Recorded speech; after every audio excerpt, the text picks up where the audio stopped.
Somewhere in Houston right now, a person who has never touched a rocket is being spun at 7 times the force of gravity until the blood drains from their brain and their vision folds into a tunnel of gray. And they are smiling the entire time because this is only day 3. If you think astronaut training is about floating around in zero gravity taking pretty photos of Earth, what you are about to hear will completely change how you see the men and women who leave this planet. Because the truth is that space does not test the body in orbit. It tests the body for years before liftoff. And today, we are going to walk through exactly what happens when an ordinary human being tries to survive 30 days of real astronaut training. And whether someone like you or me could actually make it through even 1 week. Let us start with something almost nobody talks about. Before a single astronaut candidate ever sees a rocket, they go through a selection process so brutal that out of over 18,000 applicants in a typical NASA astronaut class cycle, only a tiny handful, sometimes as few as 10 people, are chosen. That is a smaller acceptance rate than Harvard, than Yale, than any Ivy League school on the planet. And the selection is not just about intelligence. It is about how your body responds to stress, how your mind holds together when everything around you is falling apart, and whether you can work as a team when you are exhausted, dehydrated, and scared. So imagine you are a regular person stepping into this world for the first time. Your first shock does not come from a spacecraft. It comes from a spreadsheet, because before day 1 even begins, you are handed a medical and physical evaluation that most everyday adults would fail without months of preparation. Day 1 of real astronaut conditioning usually begins with a full physiological baseline.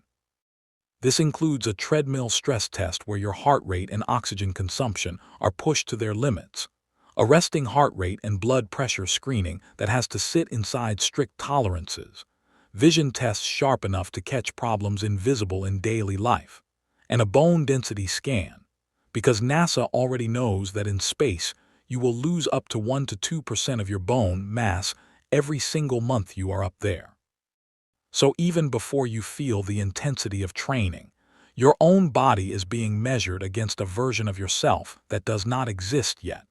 A stronger, more resilient version that 30 days is supposed to start building. Now here is where it gets physically punishing. One of the very first things astronaut candidates are introduced to is the centrifuge, a giant mechanical arm that spins a capsule around a central axis at incredible speed to simulate the crushing G-forces of a rocket launch and a violent ray entry. A regular person stepping into this device for the first time typically starts at around 2 to 3 G, which already feels like a small elephant sitting on your chest.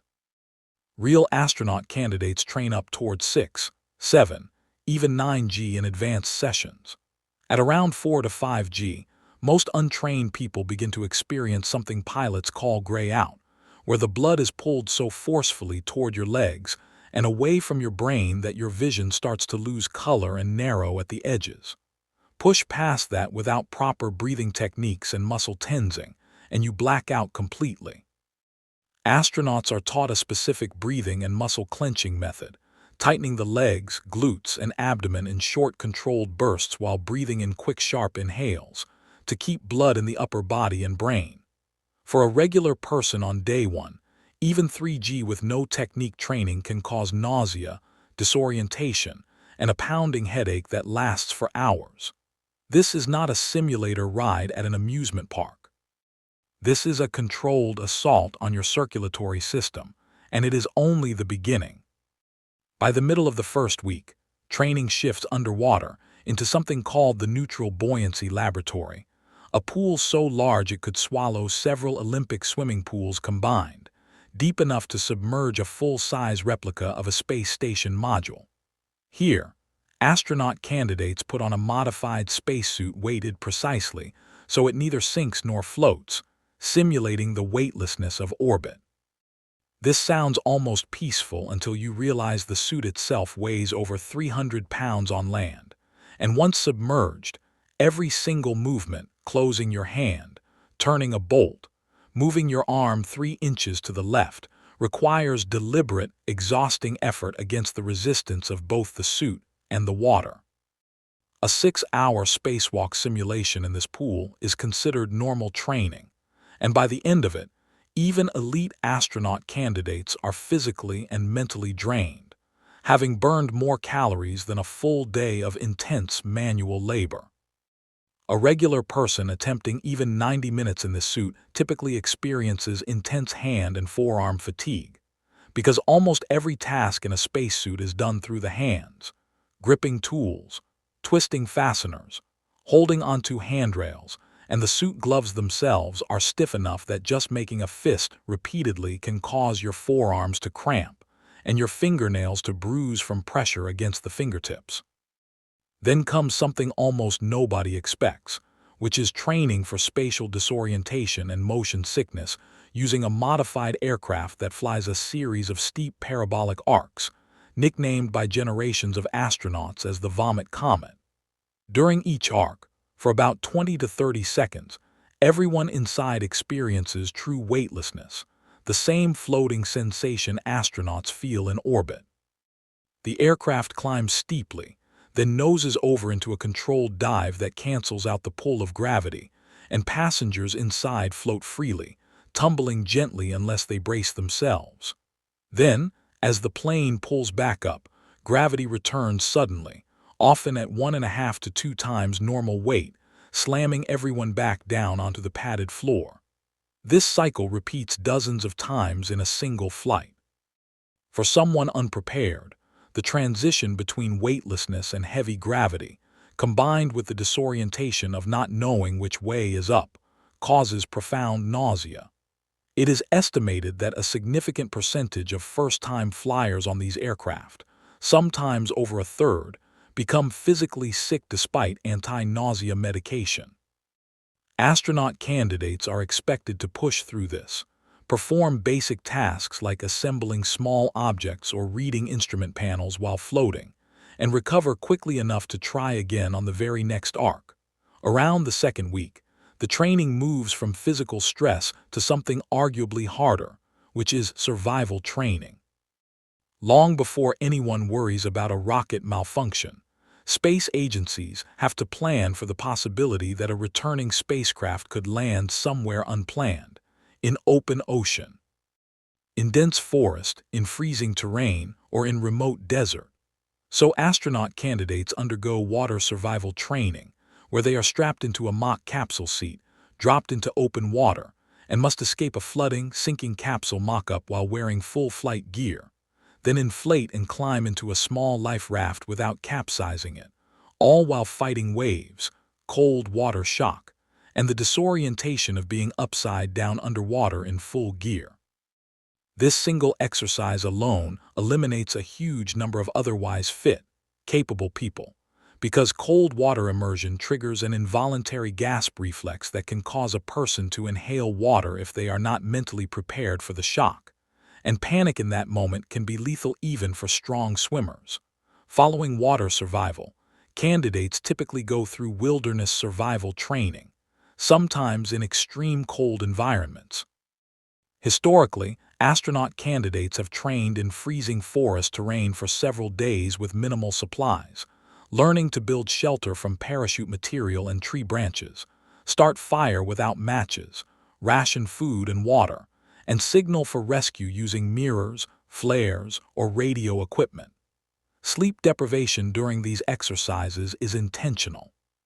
Trainers want to see how a person thinks and communicates with a team after 36 or more hours without proper rest, because in a real emergency landing, exhaustion will already be a factor, and there will be no do-over. Now let us talk about something that rarely gets mentioned in documentaries, which is the psychological training. Space agencies place enormous weight on how a person handles isolation, confined spaces, and interpersonal conflict, because a mission to the International Space Station can last 6 months, and a future mission to Mars could keep a small crew sealed together for 2 to 3 years, with no possibility of coming home early no matter what happens.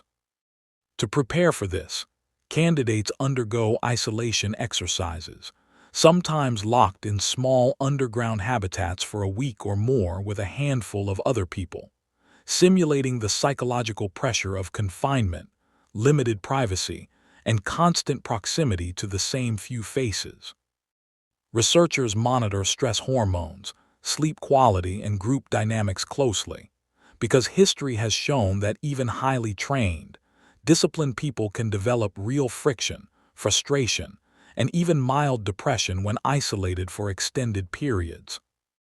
A regular person placed into this environment without preparation often struggles far more than expected, because most of us have never had to share every meal, every conversation, and every waking hour with the exact same 3 or 4 people while unable to leave. Midway through the 30 days, the training becomes intensely technical. Candidates spend hours inside high-fidelity simulators, learning to operate complex spacecraft systems, respond to simulated emergencies like a fire alarm, a sudden loss of cabin pressure, or a failed docking maneuver, and communicate calmly and precisely with mission control using structured radio procedures. This part of training is deceptively exhausting because it is almost entirely mental. Astronaut candidates must memorize hundreds of procedures, checklists, and emergency protocols, often under simulated time pressure, where instructors deliberately introduce multiple simultaneous failures to see if the trainee can prioritize correctly. A regular person entering this simulator environment cold typically becomes overwhelmed within the first hour, not from physical exhaustion, but from the sheer cognitive load of tracking multiple alarms, multiple systems, and multiple decisions at once while trying to stay calm. Spacesuit training itself deserves its own spotlight, because most people underestimate just how physically demanding wearing one actually is. A full extravehicular activity suit is essentially a small personal spacecraft, with its own oxygen supply, cooling system, and pressurized environment. Moving inside it means fighting against the suit's own rigidity with every single motion. Bending an elbow, rotating a wrist, or even just walking requires noticeably more effort than normal movement, and doing this for hours at a time causes fatigue in muscle groups that people rarely train in a normal gym routine, particularly the forearms, shoulders, and core. Astronauts who have completed real spacewalks have described finishing a 6 to 8 hour excursion feeling as physically wrecked as finishing a marathon, despite technically floating the entire time. By the third week, a combination of everything begins to compound. Sleep schedules are deliberately shifted to simulate the disrupted circadian rhythms astronauts experience in orbit, where the sun rises and sets roughly every 90 minutes as the spacecraft circles the planet.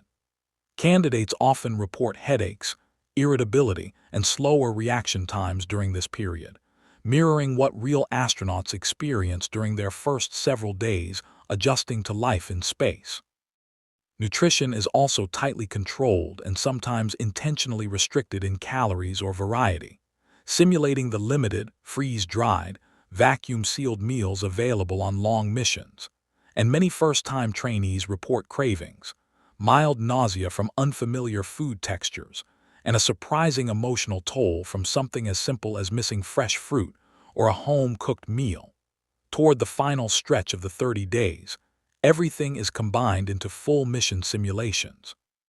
Candidates might spend 24 or even 48 hours inside a mock spacecraft module, executing a simulated mission timeline exactly as if they were truly off the planet, handling simulated emergencies, performing mock spacewalks, managing sleep in shifts, and communicating with a simulated mission control that deliberately throws unexpected problems into the schedule. This is where the cumulative fatigue of the previous weeks becomes obvious. People who felt confident after week 1 often admit that by week 4, the accumulated physical strain, mental fatigue, and emotional pressure of isolation and disrupted sleep genuinely make them question whether they could sustain this for a real 6-month mission, let alone a multi-year trip to Mars. So here is the honest answer to the question everyone wants answered. Could a regular person survive 30 days of real astronaut training? Physically, a reasonably fit adult can push through most individual exercises, the centrifuge, the pool, the parabolic flights, the survival scenarios, especially with proper coaching and recovery time between sessions. But what almost universally breaks first is not the body. It is the combination of accumulated sleep deprivation, psychological isolation, and the sheer cognitive load of the technical training, all stacked on top of each other without rest.